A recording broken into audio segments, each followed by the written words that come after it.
Procurement is becoming more complex than ever before, and even the smallest mistakes can have huge consequences. Today, in this video, I'm going to be breaking down the 5 top procurement mistakes that you will absolutely regret in 2025, and also how to avoid them.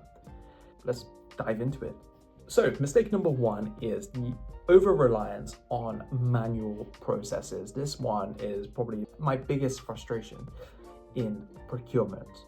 Let's face it, procurement workflows like data entry, creating RFPs, RFQs, RFXs, let's just say, supplier vendor onboarding are absolutely too complex to manage manually these days. Using things like spreadsheets, email chains, man, you're just asking to miss something important, drop something important, and there's a lot of issues there. Not to mention just the sheer amount of time, wasted time on these types of activities that you could be using somewhere else. So what's the solution? Absolutely to automate as much as possible using whatever technology you can get your hands on. If you don't have specific procurement technology or supply chain technology, whatever it is, to make these automations, even relying on something such as like ClickUp, which is like a task-based all-in-one app to manage all of your workflows, reviews and approvals, could be super powerful for you. Mistake number 2 that you absolutely want to miss is ignoring supplier risks.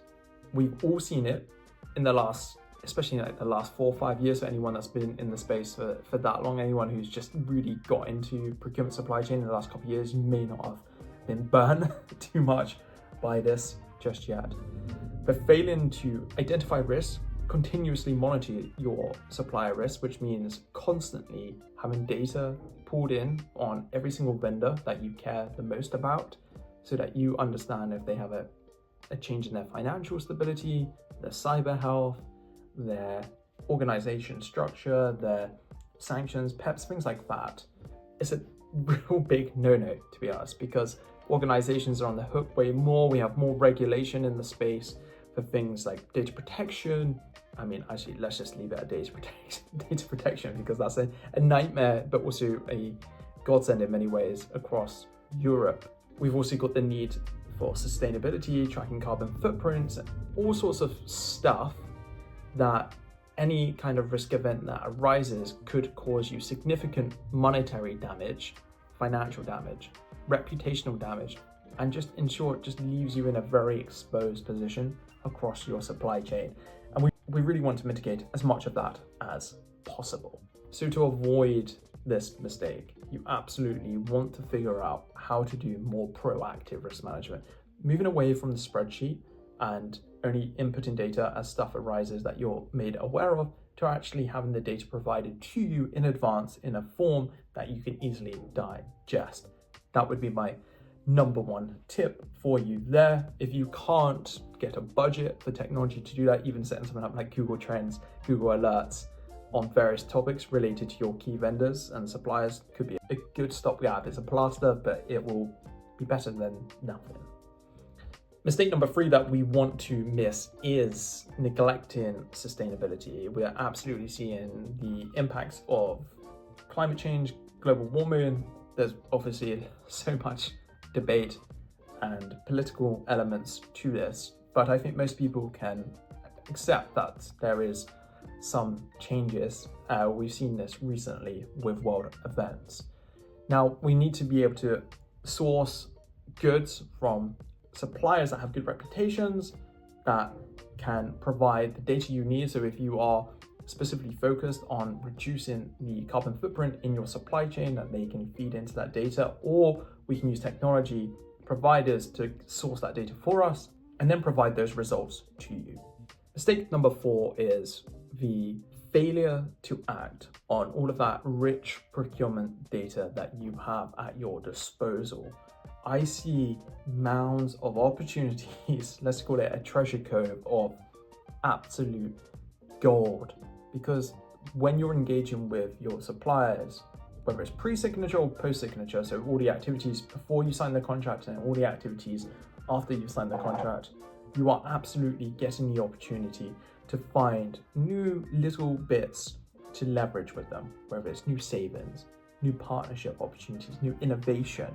whether it's getting on top of performance management before it gets too rubbish with those particular suppliers.